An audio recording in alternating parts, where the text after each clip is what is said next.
So I am the founder and CEO of Freedom to Rise. Is a nonprofit organization. It was started in 2023, June of 23.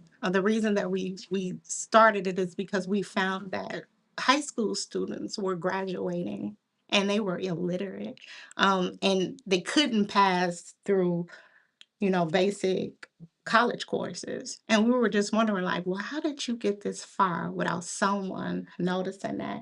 And so, one of the challenges, and I don't like to just blame policies, but one of the challenges that we found is that No Child Left Behind Act does not implement strategies and tips to actually make you learn. It is simply what it is: no child left behind. We're going to drag you along and we're going to pass you, and you're going to get out of here and you're going to probably have a life of crime and probably be in jail. Um, that's what we're trying to prevent. We're trying to prevent you from even getting into petty crime. And because, once you into petty crime, it escalates. It's like with anything else. And so one of the things we want to do is reduce the Black population in prison in a way that we're by evidence. We're doing this and research at the same time to make sure that what we're saying is accurate. It's not just, us coming off the top saying these are the things, but we want to be able to share this information, um, and really get it into the hands. And we just do not serve Black students, African American students. If you're from an underserved community and you do not have resources, we are able to come in and assist in that effort. Um, that's enough about me, I guess, because I don't really like talking about myself. So let me see, where is the mouse at again? We see it down there. Yeah, but it kind of switched over, so I'll just pop it up. So you're gonna do share the screen? I'm gonna do the presentation mode first, I guess. You can. Okay, I'll do it right away. Which then I'll be able to see everybody behind share. And so I'll dive right into this so that we're not I don't want to belabor the time. Share screen. Is it sharing? Can you see it? Yes. Okay. Awesome. We need to get you a fan. It's okay.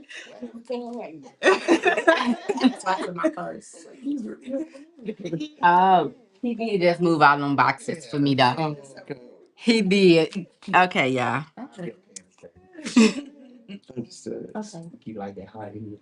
So the power of literacy in the first 7 years. Most people talk about the first 5 years. The reason that I extended it to the 7 years because we still have intervention and early interventions that we can do for our children. Um, we don't want we don't want a child to feel like they're just a number or they're just waiting on home. We actually want them to feel like someone cares, someone appreciates, giving them that support. So, with every word shared builds a foundation that lasts a lifetime. So, we want to just kind of explore how early learning and early literacy shape futures and how we could really do our part. A little bit of me again.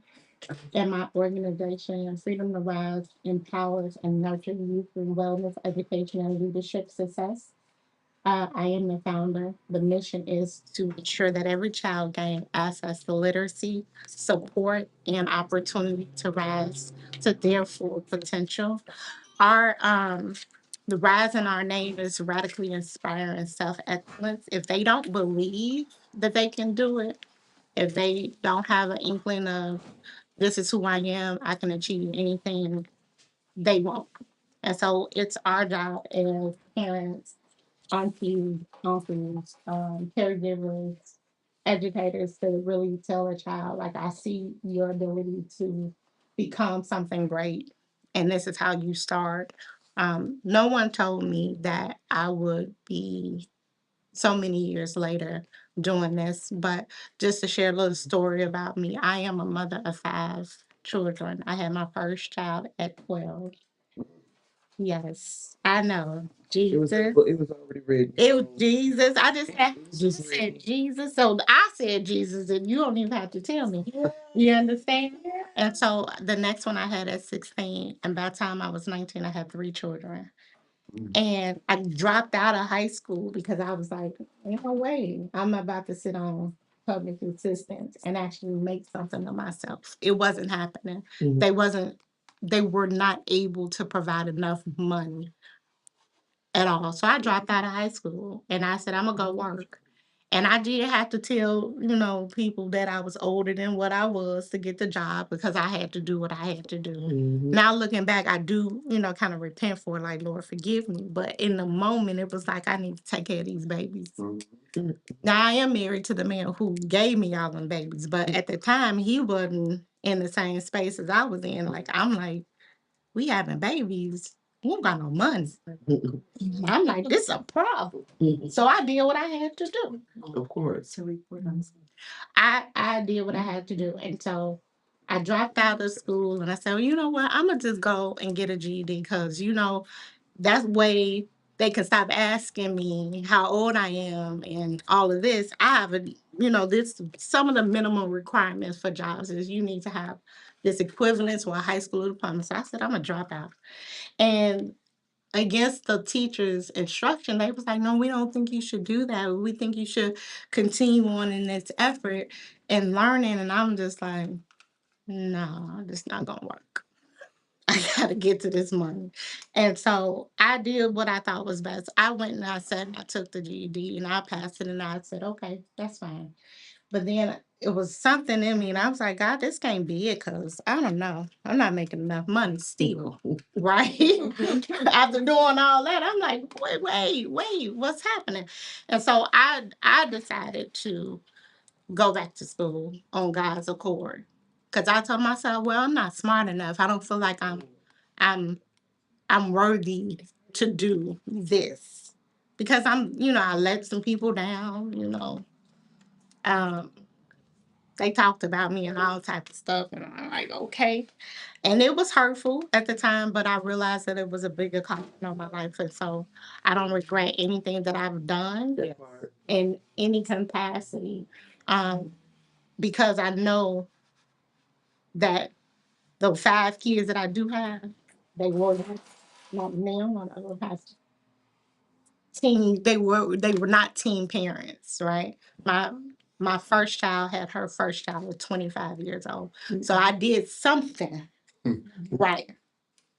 And I don't blame my mother or my father that I was the one who had those children at that age. But I do tell them um, while they were here, and I told them, like, this wasn't on you.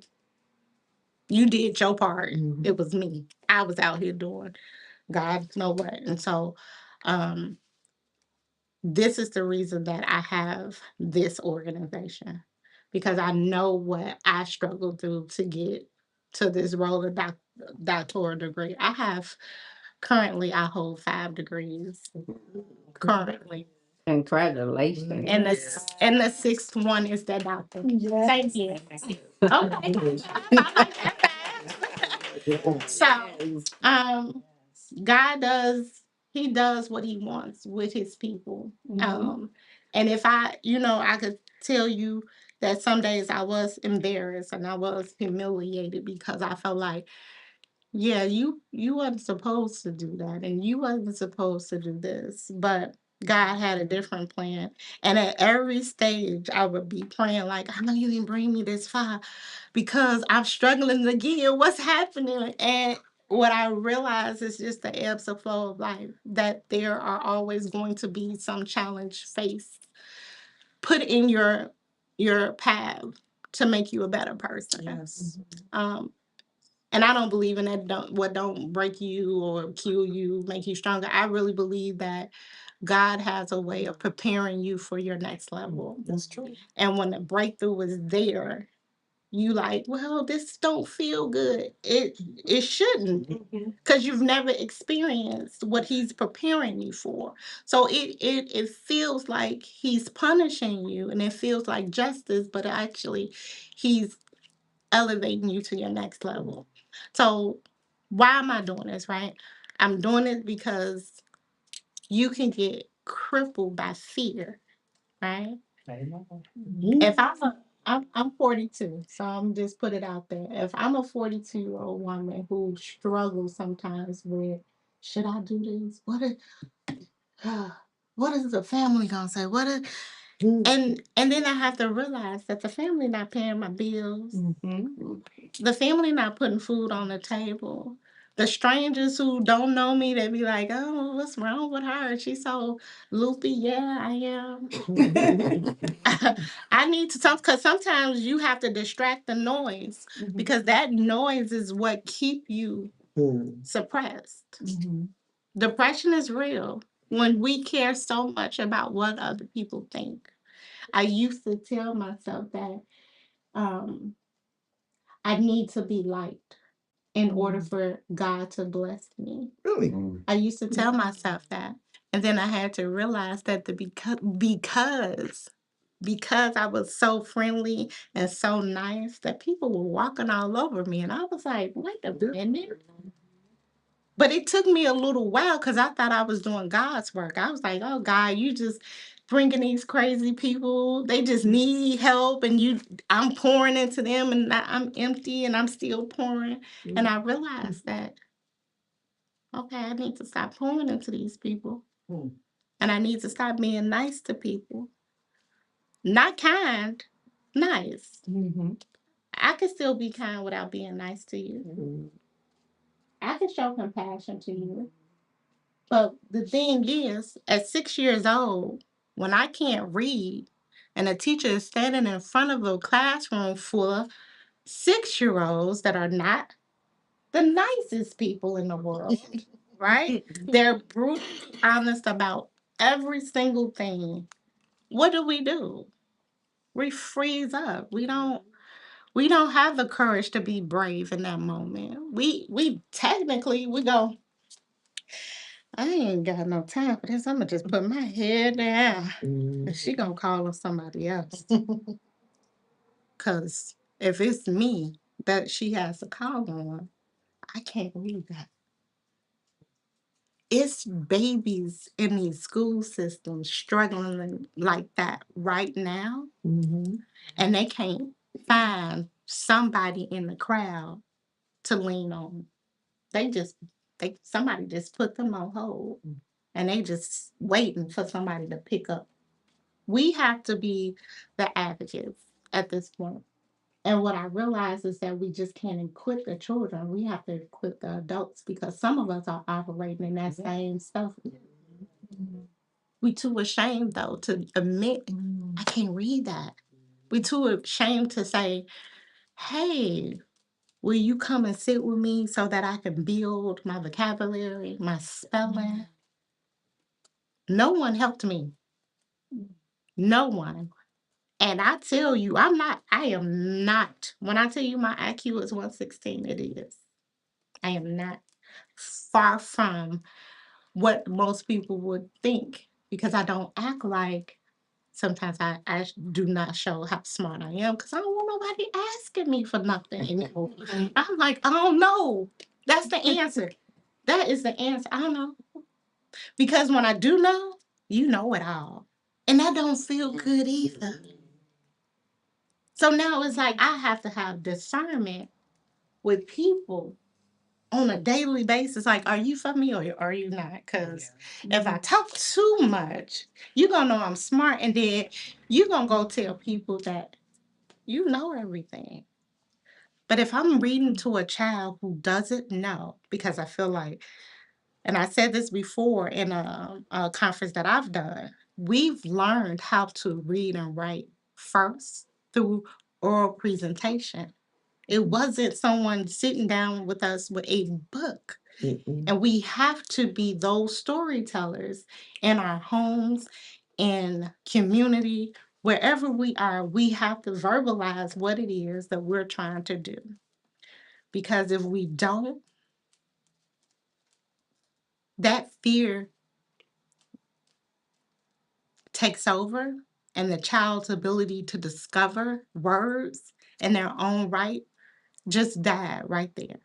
So we have to be able to move through that. And I think I skipped a slide, but I'm not going to go back. So it's okay. It is.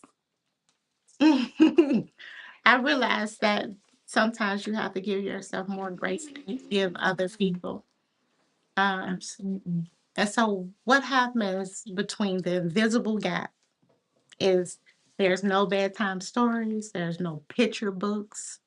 It's just survival. All of us should know what survival feel like at one point. One point or another, we had to go into survival mode to figure out some stuff. Just imagine having to do that to read. You're always in this constant mode of I can't relax because somebody gonna call on me to read this, and I didn't practice before. I don't know all these words. And I feel like at this point it's okay to mess up because I've heard people who have degrees mispronounce some stuff, and I'm just like, why? I'm like, no judgment, no judgment. You ain't here to judge now. You here to witness, right? By by the age of 7, she believed she wasn't smart. Mm. That's hurtful. Not that, I mean, for many reasons, that's hurtful to all of us, really, because facts tell us this: brain growth occurs 90% before we turn 5. Wow. Before. So all of the learning that we do after we turn 5 is God's will. To have you to have capacity, right? I don't want to have to make decisions daily about can I read or not. That should already be in my tool belt, right? So when you go to your home and you fill your bathtub up, it's a certain level. You can't put nothing else in there, otherwise it's overflow. Think about a child who can't say they have overflow. They haven't even put the stopper in the tub yet. It's just the water's just going down the drain. When do we get mad about this? When do we hold educators from K through 12 responsible for these outcomes? Because their checks are large. I don't know if you all seen it, but Calumet City checks are large, Dalton checks are large, Riverdale check maybe not so much as large as those two that I just mentioned. But those superintendents do not get $100,000 only. Some of those salaries are upward to $350,000. And your baby can't and your baby can't read, but the teachers' salaries sucks. Yes. But your baby can't read. Mm-hmm. So to me, that's a systematic barrier between the higher up and the middleman. The middleman tired. I'm tired. I can't give you nothing I can't give you. Mm-hmm. I just can't. So we operate out of what? Lack? And then we expect these people who are in lack to give our children abundance. Not even possible. Mm-hmm. Not possible. So these are called neural connections. We have about 1,000 of them. And every second, there's communication happening with these connections. I don't know what page that's on, but it's in your it's this picture here. It's a lot of them. So these are the things that communicate to our system for our children. Yeah, I went back to the pamphlet. Yeah, I don't think I got that. You got the one that say 7 years. Oh, the 7 years. Yeah, the 7 years one. That's what you need. Yeah. Mm-hmm. Okay. Yeah, I need it too. So this is something that I've um I've learned recently that there is a word gap between home with libraries, books, whether you go to the library or if you have them in your home, it's a 1.4 million word difference. And someone who has um, literacy rich home versus someone who has a literacy poor home. And so, what we're trying to do is one, we want to see at least our children at reading level, at least at reading level. I use various tools, guided reading. Um, we even if the child don't like the book, we gonna read it. And sometimes people are like, well, why do you keep reading it over and over? Fluency. Because the speed in which your child reads is the speed in which your child can comprehend. So if your child is every word, share, builds a foundation, that's how slow or fast your child is comprehending what they're reading. So somebody asked me like, how do you often read? I do audiobooks at 2.5. So if you ever heard a book read at 2.5, it is extremely fast and you can't sometimes catch the words. But if you're used to it, the words are just like a normal person reading. So I have to obtain more information because I have so many things to do. Like being in the doctoral program, I think I have for this semester left, I have 30 papers to write. Wow. 30. And I have to read several articles to write them. There's no way humanly possible that I can read each one of those articles and digest everything without putting it on 2.5.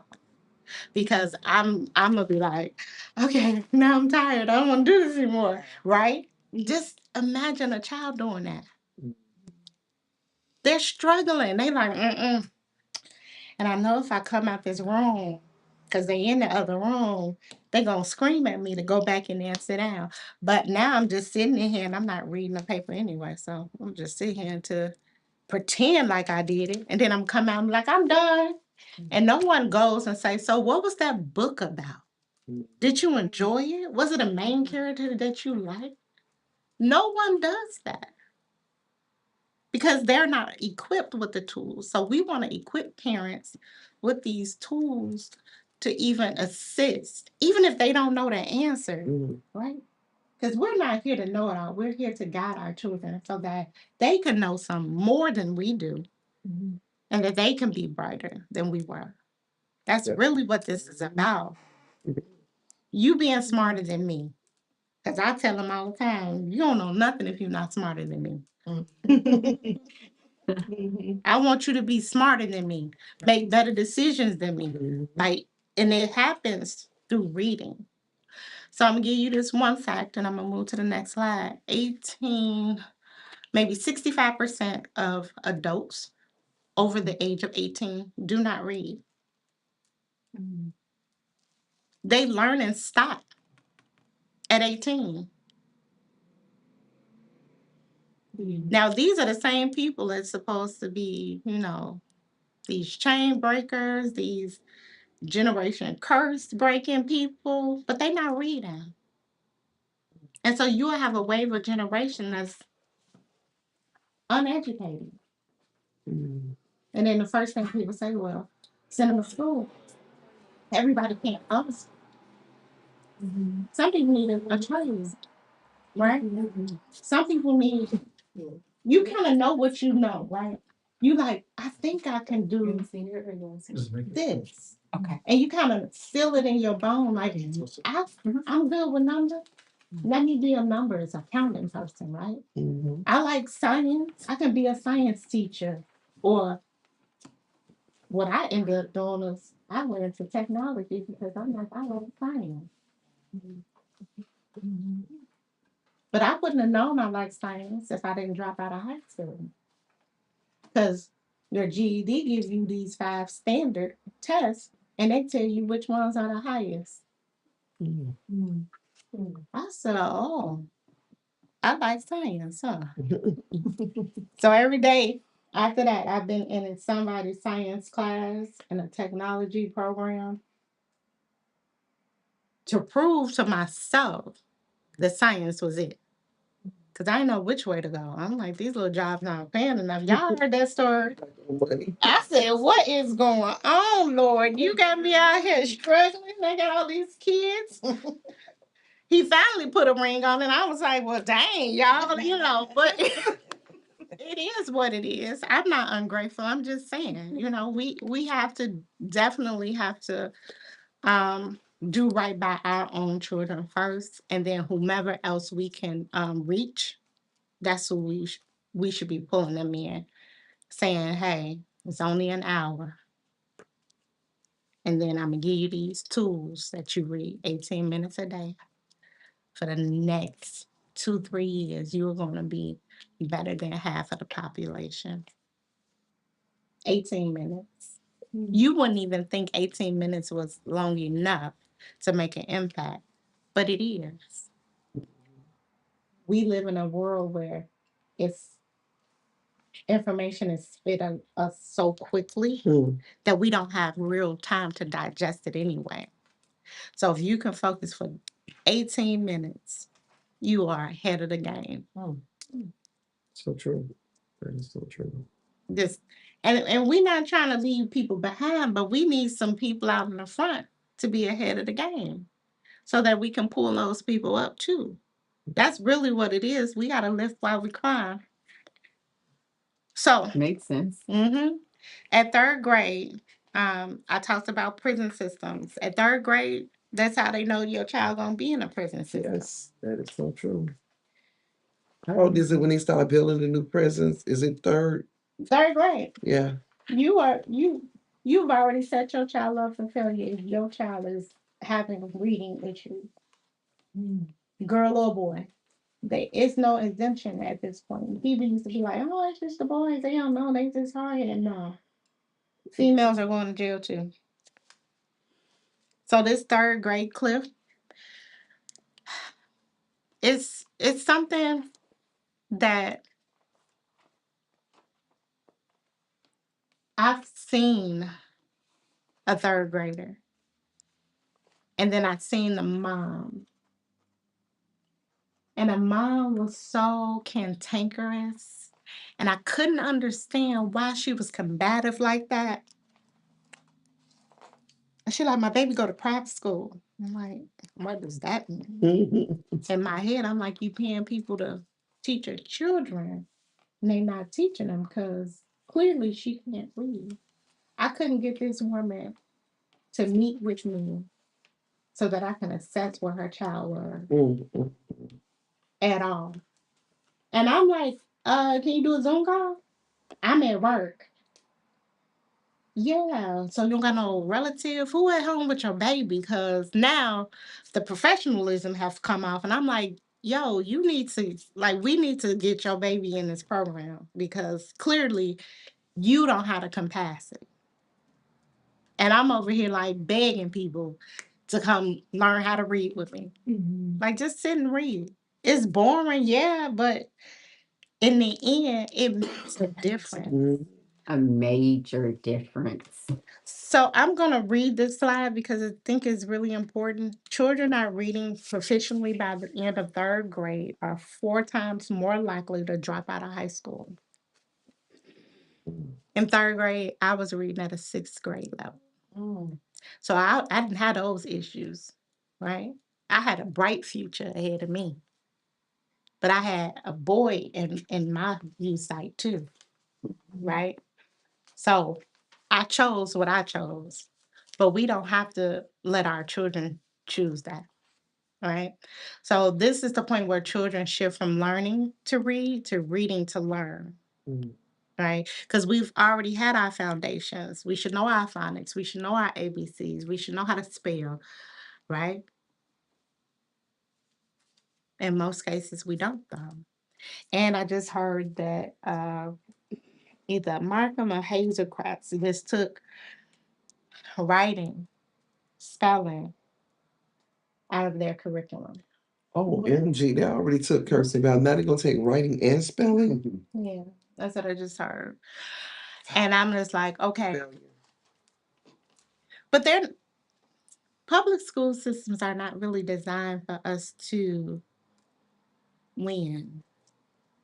And I'm gonna just say this: I did come from a public school, but it's not designed for us to win. If it's not centered in whiteness, it feels like it's all automatically a failure, right? Um, but you have those teachers who are extraordinary at their jobs and they can teach you and get you together. But how many of those are available for the thousands of children who are behind?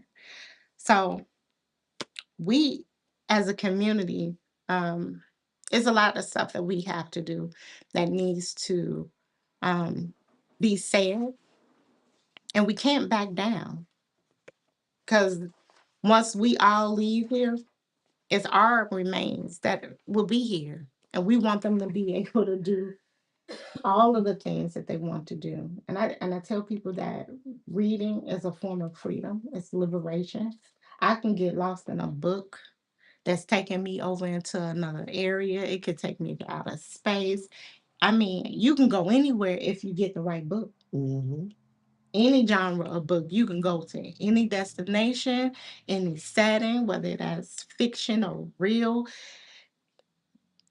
The imagination is what we need to bring back into our children. Creativity is what we need for our children. Not just rigorous study, study, study, study, study, because that doesn't work either. Because This purple hello. hi. Ernest invited me to here, and he said, "Hey, you need to go to this." And I said, "Okay, I will." So, I, I just have a comment, Sure. and I agree with you 100%. Hmm. So I'm coming from a different perspective. I live in Munster, Okay. and you're right. It's 100% my son. So I have a daughter who's 32, a son who's 9. I'm tired. Okay. We ain't judging. But all right.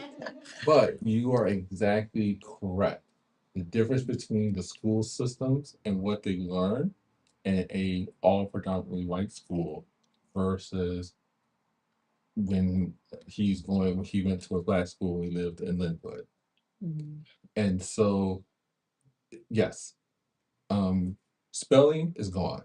They don't teach spelling anymore. 100%. So remember you get vocabulary words, that's gone in Indiana. Yeah, the work they Completely. used to make you write 15, 20 times while you sitting at Those are gone. And one of the challenges that we were having, it's a predominantly white school, 99, 95%. There's some of us sprinkled around, Mhm. stuff like that. I volunteer a lot so they can see us, so they can see someone. Um, but my son has ADHD. He was diagnosed at 3. Mhm. So we got him in some learning programs and everything else. And one of the things that we took this approach. I didn't know how to read, write, add, divide, multiply, and subtract. I don't care about the grade. I care about you know how to read, write, multiply, divide, and subtract. And one of the things I found with our children, because I have friends who have children that you have to learn how to read. My son struggles with reading. Mhm. He's in 4th grade. He's reading at a 3rd grade level. So, but in order to get him to that 3rd grade level, and I had him in a private school. You know, like, "Ooh, you trying to do something?" I realized, you know what? I'm just giving him money, Yeah. That's it. and I can put him in Munster and go find someone who looks like him and take her as a tutor. Okay, excuse me. Can I interrupt you for a second?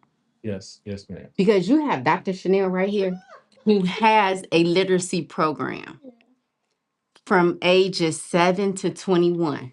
And see, and that's why when I told Ernest, I said, you know, if there's someone who's African American who has a literacy program, because there's a lot of African American kids who are they're asking me, do I know anyone who just happened to have a literacy program? That's what you do now. And it's like, hey, Yeah, you do now. you know, we'll find a way to fund them, we'll write grants for them and stuff like that. Please do. She And need it. And she goes on Zoom. She'll Zoom once a week or Teams. Yeah. and she has a pet. She's been working on my grandson since my first single parents conference. So I'm an advocate for her. So that's why I had to interrupt you. It's like, okay, you met the young lady. Yeah. And her contact information is on there. So yeah, what you're saying is exactly true. And it was only until we actually, here's what I believe in public school. It's not, public schools are there to help guide you, but it's up to you as a parent to make sure your child learns. That's true. Mhm. But the thing that You know. I'm really, and I hate to say this out loud, but some of our parents are not capable to do that. That part is true, Yeah. though. That's so true. Because so I came from the hood, okay? Oh, no. All right. Hey, I grew up with I- Southern Custodian. I am not, I am not the top of the chart. But what I tell people is that I wasn't supposed to be. I was born where I was supposed to be born. And I had to experience those things where there was adversity in my path always. So now I know how to navigate everything.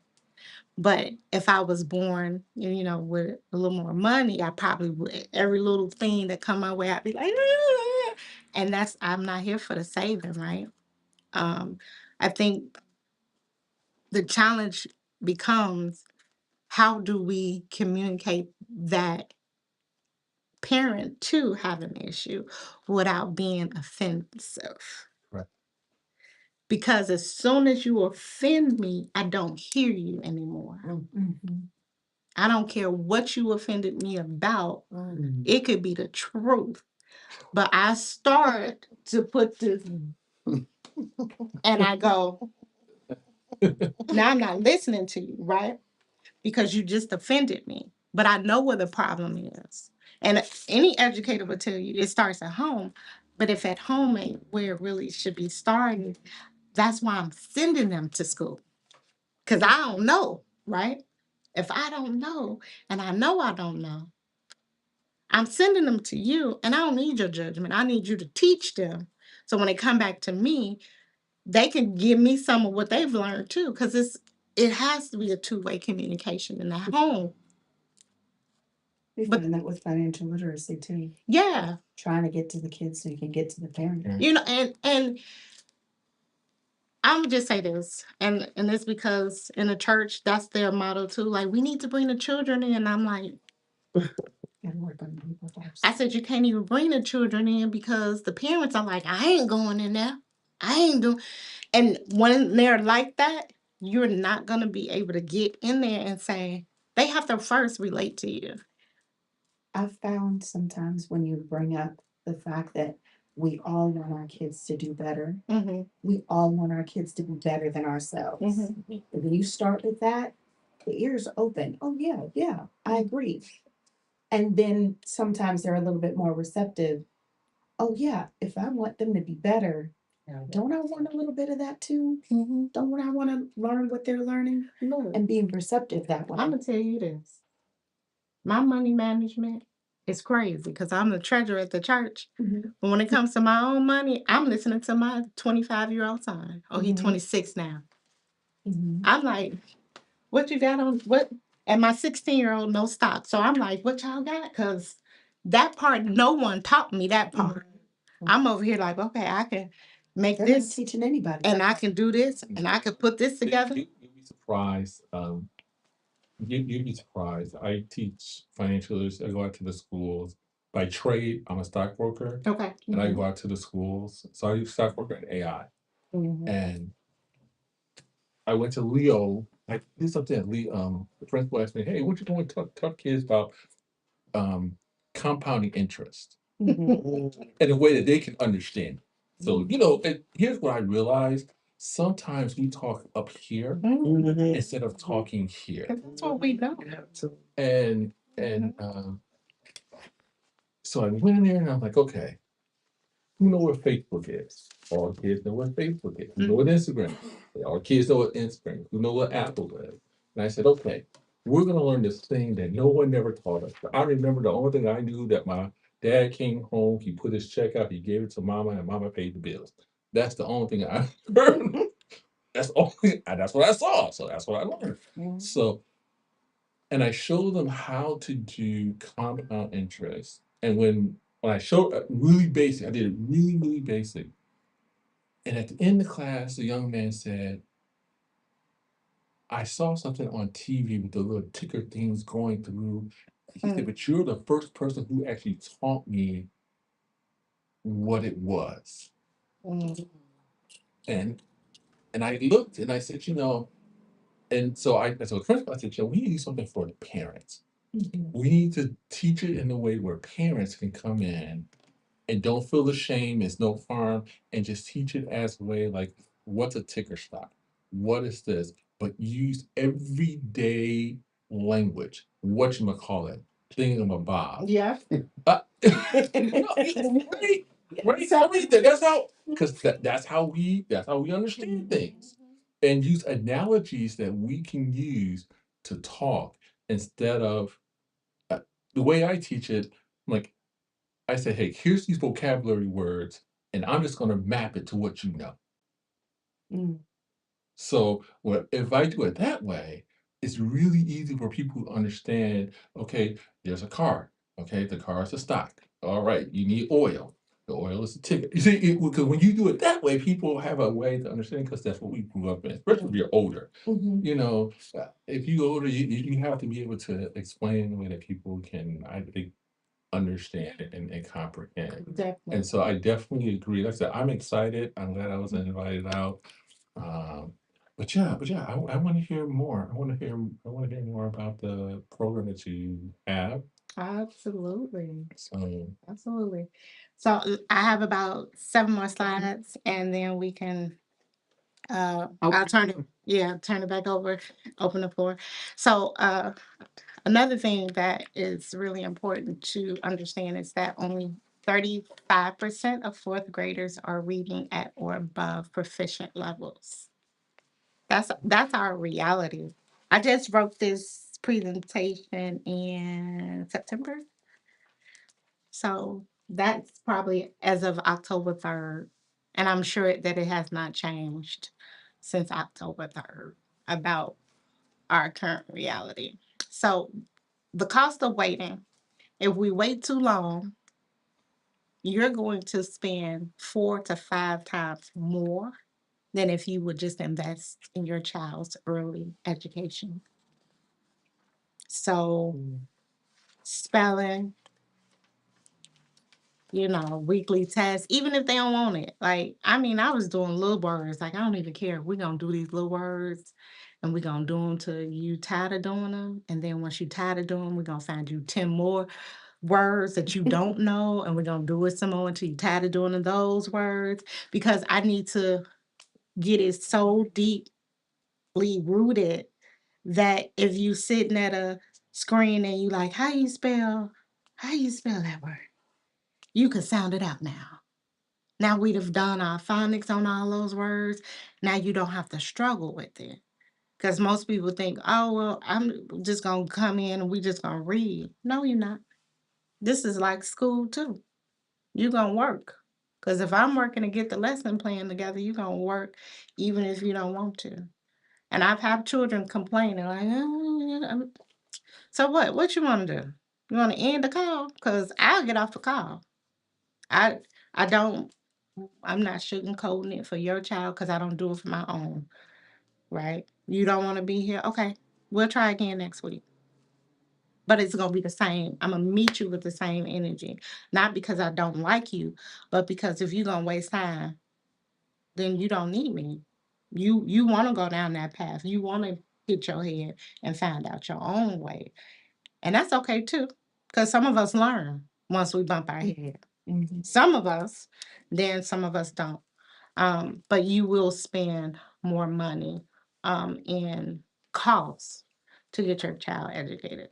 So every child needs someone that is willing to show up, read, listen, and support. We need somebody to be able to say, I don't have all the tools, but I'm here for you. What do I need to do? Um, so this is kind of embedded in the the toolkit as well. So again, I talked about being a storyteller, being a lifeline. Those two things are important. Not just showing up, like, okay, I'm here, what you need me to do. Because sometimes when we become mentors, sometimes, it's a financial thing attached to that. And I'm just like, no, I don't gotta spend my money. I could be a lifeline, but I don't gotta spend my money. I want you to hear these stories. I want you to hear these trials and tribulations of life so that you can see that there's some type of difference between people who have and people who have not. And the ones who have not, we have to work a little bit harder to get. And so one of the things that we should do as parents, read aloud daily. It don't matter what it is. If they like it, let them read it. If they like the newspaper, let them read it. If it's a comic book, let them read it. Whatever they like to read and they find it interesting, let them read it because they're reading. I would rather you read than not to be like, oh, that's boring. I don't like hearing that. So I'm like, here, what you like? You like picture books? If we on picture books for a while, here, we're gonna do picture books. Cause now I see, oh, this is that. I see now you identify something, you using your critical thinking skills just a bit to identify, oh, that's a lion, that's a bear, that's a cat, that's whatever. And you see, I'm talking about the cats and the bear because these are younger children. When you get to older children, it's like, well, do you want to start with the cats and the bears? You should know cats and bears, right? Where do you want to start? And I do assessments on the older children too, but it's like shifting gears kind of it's not hard, but it is sometimes challenging because I find myself talking to them like they're under 7 and they like looking at me, bro. I'm like, okay, I'm sorry. I don't mean to do that. I put in here read 15 minutes a day, but I want you to read 18 minutes a day. This particular slide talks about if you're reading 15 minutes a day, you exposing your child to at least 1 million words per year. So you double that, that's 2. You see what I'm saying? So if you give your child a whole hour of reading, which they may not do, on top of the homework that they have and all the other schoolwork. I just gave my son 2 days ago The Rising of the Sun, The Raising of the Sun, because I'm like, no one introduced this book to me as a child. I got that book a freshman in college. Wow. That's too late. Certain books that are written by our people should be introduced early. Like here, you take these books and you read them. So the next few slides, and it's only I think 3, is the toolkit. I did separate them so you have both in the presentation and a toolkit. But these are some of the things to help your children read aloud, talk about books, ask questions, make books a part of your home, create a reading space, whether that's a chair and a little bookcase. We have bins of books next to chairs in our homes. So my 2-year-old, well, she's not even 2 years, she's like 18 months. She'll tell me she want a book. She'd be like, book. And I'd be like, that's it. Grandma got you. So she tells me what she wants. We sit and read. We even do, how you used to outline your little name and stuff. I'm like, yeah, we got the pencil. She don't know what she's doing, but I also have a 4-year-old granddaughter who does, and so that helps her because she's modeling it for her, right? She talks, she's listening. It's a dialogue. Even sometimes when she doesn't say things correctly, this is the 18-month-old. We just talking. We all having dialogues and she in the car and we agreeing and touching and stuff. And so that's helpful. Most people don't even know that that's helpful. It is so helpful to have a older sibling in a room talking regularly with you as the parent. Because now that child that's coming up is hearing it, like, oh, that's what words are. That's how I'm supposed to talk. Okay. I Now, did that with my son when my daughter started. We didn't know that by kindergarten she was supposed to be reading. I thought that's when she started. We was supposed to start reading. yeah. So we had to catch her up to speed. And of course, we started my son, who was 2 years younger. at the same time with her. And he wound up all the way through 8th grade, all the way through her 8th grade, helping her with her homework because we started him early on a lot of stuff. He was excelling in a lot of other stuff and wasn't at the reading level he was supposed to be, but farther ahead, and was helping her with her work because we accidentally started her late. We don't see, this is the thing. We don't know what we just don't know. Yeah. We just don't. And it's always trial and error with the first one. That is true. Because we're like, oh, we got to start The this. second child is always better, and by the third child, it's like, I got this. The first child is like, man, You're just winging it. nurture you a little bit more because I messed up. Okay.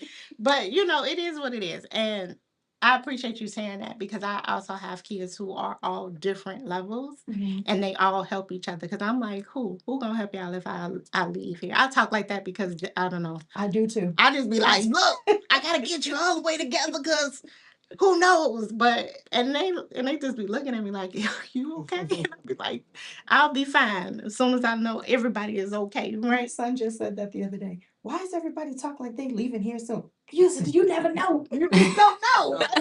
I ain't trying to leave nowhere no time soon, but I want you to be as prepared as possible. So also use decoding books. Practice with phonics friendly stories, things that they can. If it's too easy, you will know. You know how if it's too easy, they just get. You be like, you done? Yeah. That's when you know it's too easy. You need to go up to the next grade level. I do start on grade level because I feel like you should know what you're reading in your current grade. And then I try to push a little harder. Are you okay with going a grade up? Because I need to know that you're comfortable. Because I'm going to push. I just need to know how far I can. So I have a 6th grader Mm-hmm. who was just told that because he's in a different school, he was told that he's 3 grades behind him. But he's in a blended family. So my 5-year-old granddaughter, she reads perfectly. She loves to read. And I my kid I love to read, so my kids, I only think I have one kid that didn't like read, but it was right when she got into my other books, I had no problem with her reading. But these kids today, um, and she got like, she's like me.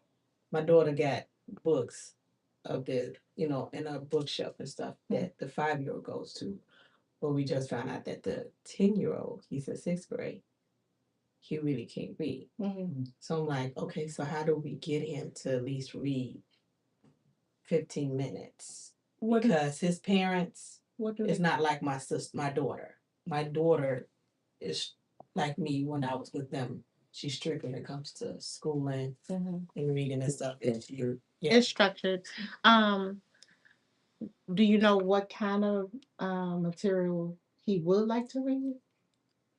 Like, do he have a favorite character?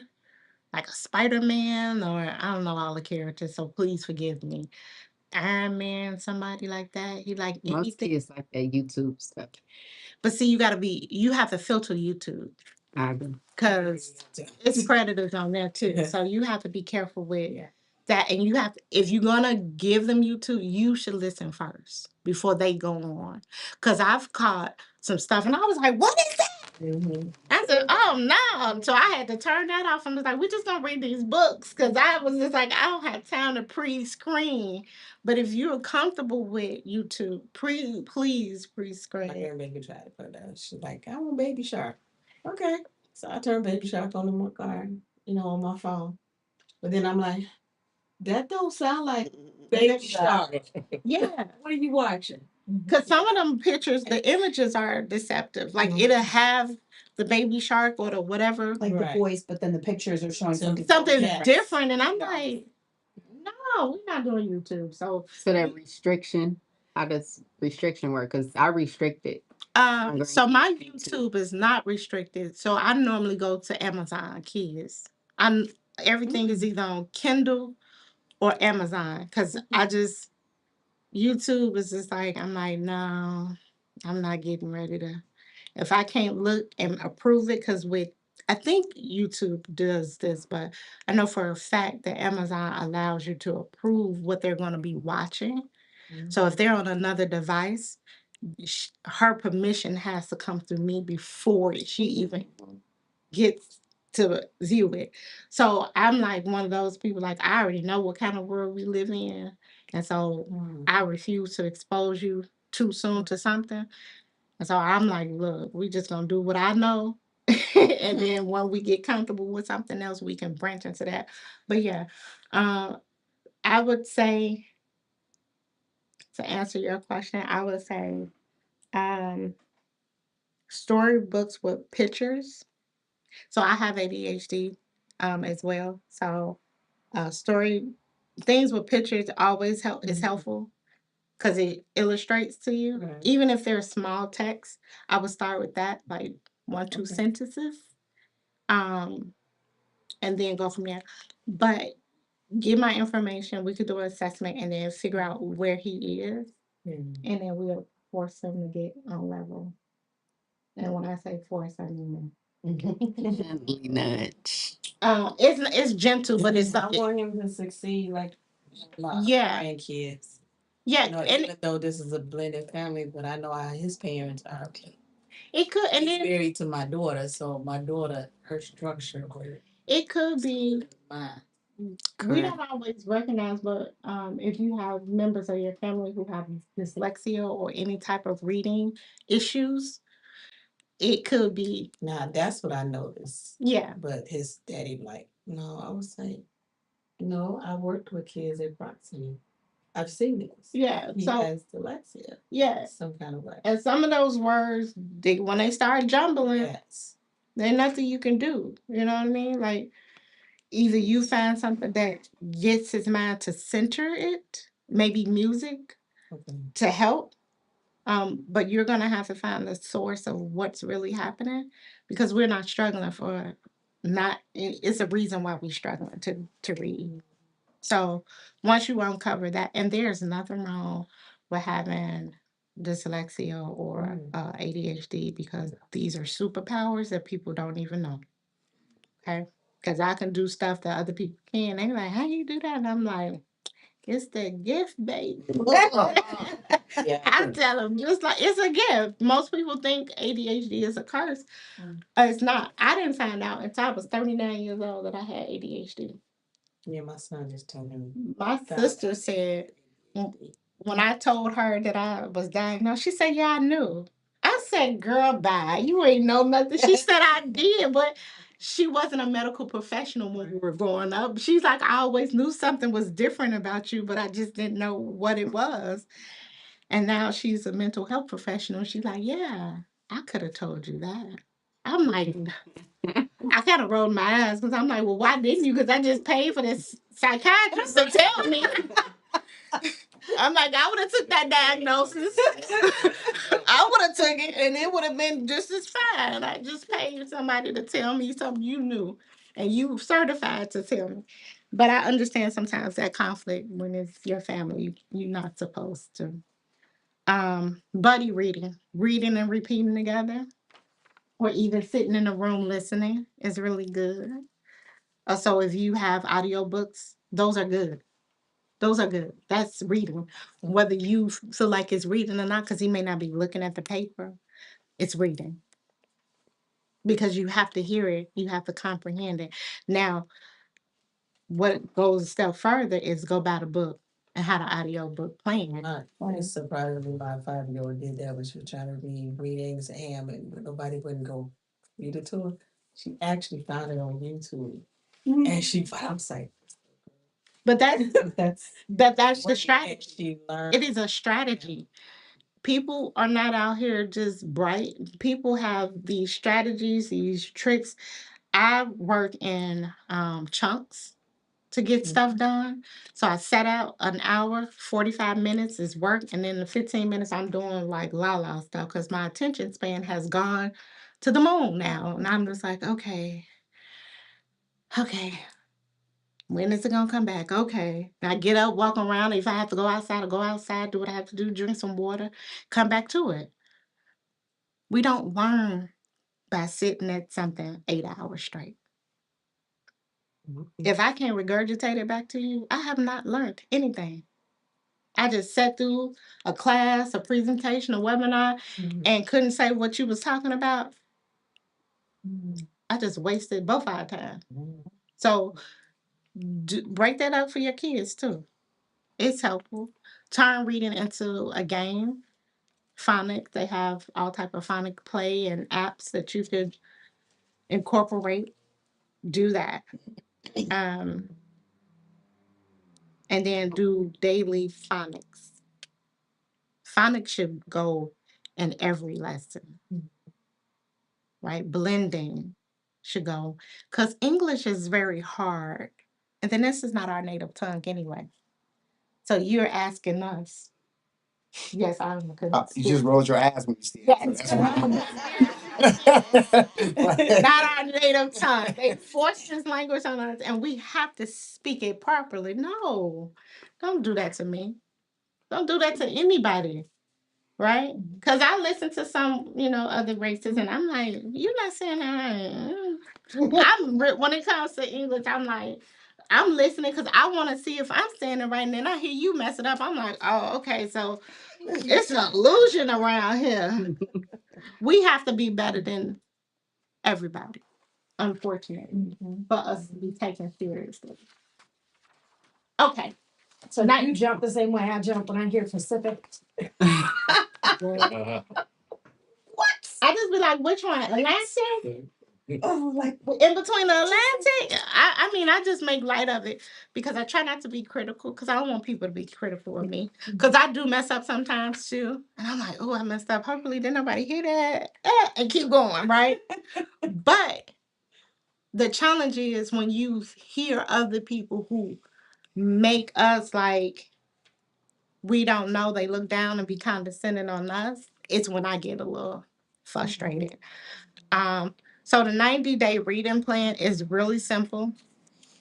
I'm gonna send Veronica the tracking link. It's an Excel spreadsheet with 3 tabs. You can put in there, type in there what you've done. Um, do 10 minutes of phonics, 10 minutes of reading out loud on top of the 15 minutes or 18 minutes that I suggested.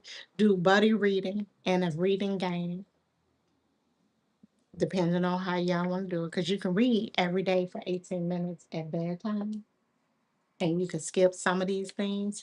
But if you really want this person, your child, to get ahead, you're going to have to make some sacrifices. Monthly library visits or book swaps.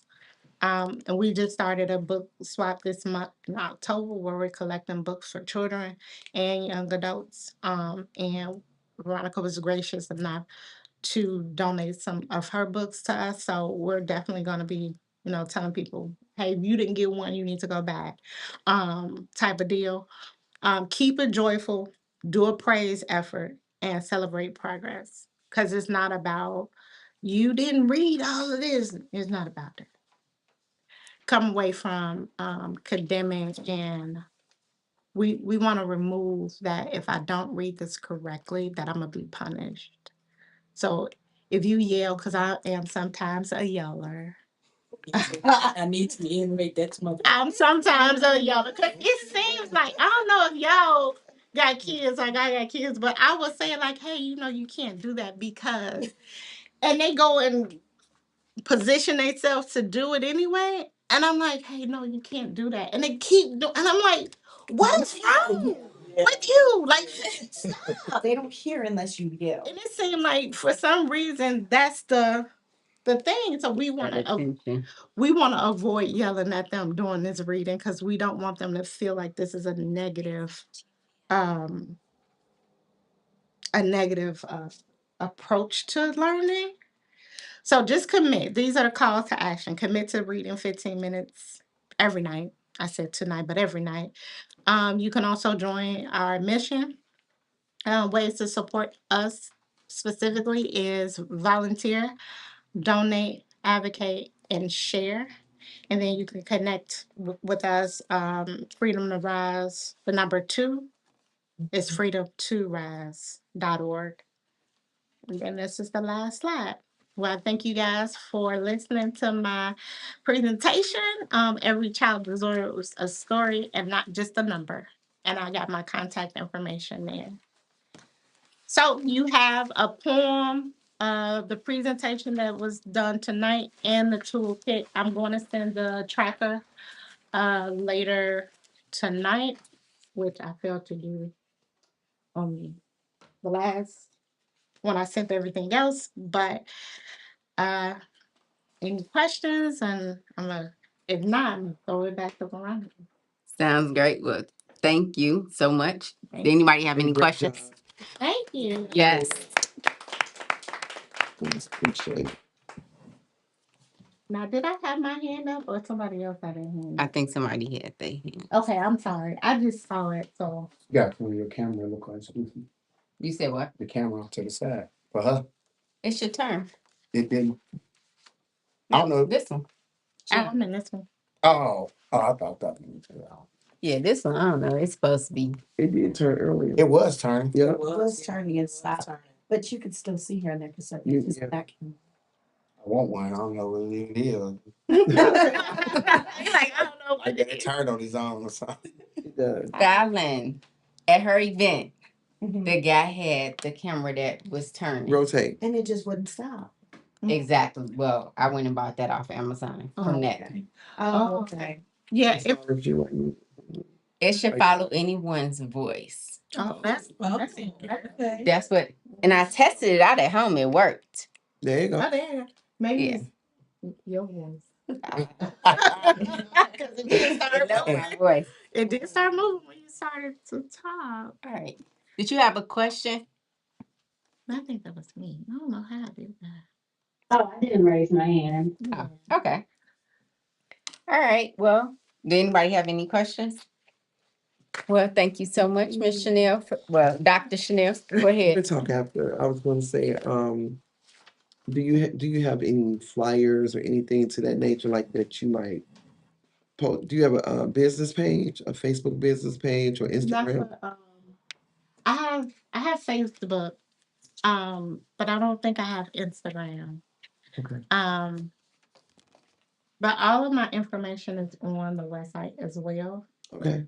and it is in your handout. My contact number and whatnot is there, so direct access to me. I don't Okay. text me first though, because I don't answer. Yeah. Yeah. Understand. Please. I'm a pre-screener. It's okay. Like, who is this? I don't know. Yeah. Got 1,000 things going on. Who wants something? Please text me before calling, because then I'll answer your call. Right. Because I'm always, for some reason, I'm always at the text message. It's all right. That's what understood. All right. So tonight we got a couple of things to go over. You want me to move out your chair? Oh, yeah. I'll move over here. All right. Yeah, 2025 is almost over. I know, right? And we're looking forward to 2026. Yes, very much So so. I've already asked everyone for dates. You are giving me the dates for the events that we're planning for 2026. Yes. There's a couple of more I need to add to it. However, for our networking meetings, I need for you all to let me know what month you all want to host and share your product or service. So therefore, I'll know what months I need to find someone to cover. You don't know yet what month you need to find someone to cover. Oh, no. Some is already taken. No, I just started the calendar for 2026. That's why I put it out there for everyone. Now, November, our next session, the third Friday. Oh, I can remember what day we chose. okay. We chose this Saturday. So I was going to say our next session is on November 21st. However, That's right. at the planning meeting, we're thinking about it's going to be that Saturday, November 22nd, and we were going to Whirly Ball. Now, we're still going to have a business meeting or meeting, but we're going to talk about what are our goals for 2026? So first quarter, second quarter, however you want to plan it out. Let's talk about what we're going to start working on next year and how we can help each other with the events that we have planned. So we'll start that conversation on November 22nd, in addition to eating and having fun at Whirly Ball. The 22nd falls on a Saturday. Saturday. Yeah. Okay, well, we'll see you in December then. And then we'll continue that conversation for the December 19th meeting, Okay. which that's also the day that we're doing the toy giveaway. Okay, so we're gonna be down there. Or we gonna be We'll probably have a meeting here, but the toy giveaway is going to be down there. like it was last. Correct. Okay. Yes, I don't have to be bothered with it here, which is it's a wonderful event.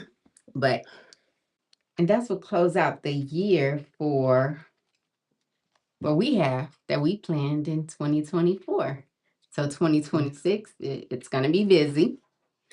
Yes, it is. I do want to mention that me and Tour had our last event this past Monday. We had about 18 people there at the bowling alley for parents who have a child on the autism spectrum. It went very well, as expected. Everyone had a good time. And next year we have 4 dates. Yeah. We just have to put the events with it. So we already have our dates for next year. In addition to the conference is on April 25th. April 25th. Yes, it's going to be the conference for parents who have a child on the autism spectrum. And we want to teach them how to become advocates for their loved ones. Because it's true what Dr. Chanel was saying, that there's a pipeline from school to prison. Yes. And the majority of it is our children are not diagnosed and we can't advocate for them properly. Because we think the educators know more than what we do when it comes to our child. If we're taught the right things to say and how to get them the testing they need, and then be able to identify what behaviors we're seeing, if we communicate that to the teachers, you can't penalize my child for having a fit when you writing, and I'm dating myself, on a chalkboard. In a chalkboard, to you, you might hear something different. To them, it feels like somebody is clawing on their insides and they're having a reaction.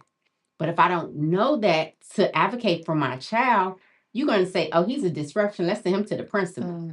2 or 3 times, they're saying this child don't need to be in this class. But if we can document it properly, we got to figure something else out about this chalkboard. I have a question for April. Go ahead. You said the 26th of April? 25th. The It's a 25th. Saturday. It's a Saturday. Okay. I did. Yeah, I for the heard class. that too. You're 26th, yeah. Okay.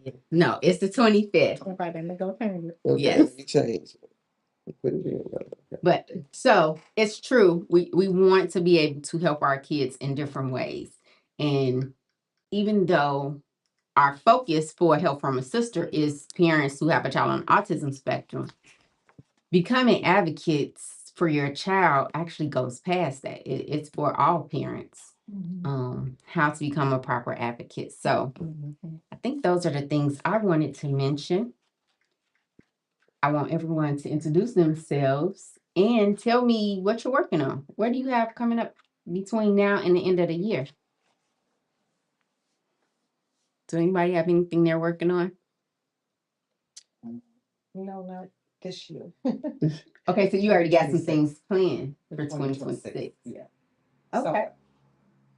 So, Sounds it's in the making. I just need to finalize it. Okay. sounds good. We'll let you know for sure. All right, looking forward Yeah. to it. Yes. Yolanda, you get a break today. I already know. And then what's your name? My name's Juanita White. I was invited by Erica. Awesome. Nice Miss to meet White. you. I'm Veronica White as well. So is there anything you're working on? I'm working on a book. I'm revamping my business. Got quite a bit projects to happen in 2026. Awesome. What kind of book are you writing? It's a Unmask and a Mask. It's a overcoming book, helping women or well, right now it's women, that's what it's narrowed down to. Overcoming domestic violence, uh child abuse. I'm a survivor of both. Awesome. Okay. And are you gonna do a book launch? Yeah, I got a church member that's only about finishing the books. So yeah. Awesome. I finished my book last year and have it there. And that's why I donated boxes to, yes, Dr. Chanel's event. So, It's been challenging. I think my sister and them helped me get over the child abuse part. Was the toughest and things. So now that I got that chapter written, uh, I also want to do like a journal with it too. So it's a lot just coming with it. I already have 4 chapters in. I just need to finish the last 3. okay, that's good. Keep going. $20. Mhm. Do you have Awesome. a deadline date? That's what I need to set because she Yeah, you she's like, you need definitely to set deadlines. I'm just like, okay. or you Yeah. can call them milestones. 3, but you already over halfway done. Yeah, I'm So over halfway. it's gonna be very rewarding to get it out there. Awesome. Okay. So let us know if you have no budget lunch or something. Yeah, that'd be cool. Fallon's doing her book launch in January, so just trying to plan it ahead of time so you can kind of be on the same path. Just say when the date is Okay. and be like, oh, I know I have to have it done by this time frame. I'm actually, well, my birthday's in April, so I'm actually focusing. Doing it by That's good. April. Yeah. Okay. Book finished. There it is. Claim it. No, I'm actually want the launch for my birthday. Oh, well then. So you looking at January. So You're you're talking done. about done. Are you working with an editor? No, Are you gonna self-publish? that's a lot of questions. I don't even know about that either. I heard about self-publishing. I've been researching about if I go through a publisher, how much it's gonna come out of my pocket or, profit wise and stuff. So I've been doing a lot of research to determine what. Well, she'd now be considered an expert. Yeah. I'm Yes. like, Well, I do better to where I'm getting. I want to know which one is better to where not just me reaching the audience I need to reach, but also keeping all the profit for me helping them. And only it came to because I actually did a women's conference in 2016 with my cousin and a few other women. Then one of the questions was we did with the women, what's one thing that nobody doesn't know that happened in your life? And she happened to be there, my aunt was there, and when I told them that, it was like, we never, I said, yeah, we have no idea. Correct. And things. So once that came out, I've been putting it in fruition, but then for the last couple of years I've been writing it. It was just that one piece that was giving me the hardest time to write because I know I have a lot of blockage and things. And even when my daddy talked to me, I was just like, don't remember that, you know, and stuff. So, and then even with the part at church was talking about forgiveness, somebody said, have you ever talked to, I said, the last time I seen her, the person that abused me and stuff, I think it was 2011, and my sister, I was like, you need to get me out of here because I'm going to hurt her because she was coming to me like, it was no big thing. And I was like, okay, they got to learn to forgive her to keep it moving and things like that because I never had help until I got grown to help me with that issue, that part of my life. Oh, awesome. And we have another young lady. She's not here today, Kalina. Her ministry is the Forgiveness Mission. Every second Saturday of the month, they have a meeting. And I think the next one might be coming up in December. That's it. Mhm. Yeah, I think we just passed it. So the next one is in December. And she talks about forgiveness in the different aspects of it. So did you sign up for the meeting tonight? No, I just entered the. Sent the link. Okay, I have to see your information. Okay. Sign up for it so I can send you her information as well about the forgiveness mission. And I enjoy it because you got to forgive constantly. Like it ain't no one time and it's done. No, every time I had that thought, I got to forgive and let go. And it's not easy. And that seemed to have been what's been popping up this whole year for me about forgiveness with a lot of things. It's forgiveness of self, others, and it's a lot. But ultimately, forgiveness is for you to release that. And hey, that's a hard pill to swallow, forgiveness. That's the biggest lesson I had to learn. But I know it's the hardest one. And the way that Khalida and them breaks it down in the different aspects of it, I love it. Like I'll tune in to listen. It's like, oh yeah. And Ernest, which he's not here tonight, he speaks on the forgiveness mission too. And his testimony be powerful. So that's good. Okay. Next, Erica. What am I working on? Your dad's 70th birthday party. Oh, yes, yes. Your flag picnic. Yeah, I'll be like a picnic thing. So yeah, his 70th birthday party will be in April. We're looking at whatever weekend it is before your conference. I forget the dates. I think it's the 17th. I think it's 17th or 18th, one of those dates. It's the Saturday. 21st. And the flag party is it's a representation party. So no American flags are allowed. We all got to know where we came from and represent that. So with the dish. Yes. I mean, if you choose to bring a dish, depends on how deep you dive in learning your roots. Represent, from wherever you're from, and maybe say, obviously, we're going to have music. So it could be music that you want to share, a dish or information. So I'm not sure exactly how we'll do the information piece or whatever, but it's really going to be a Caribbean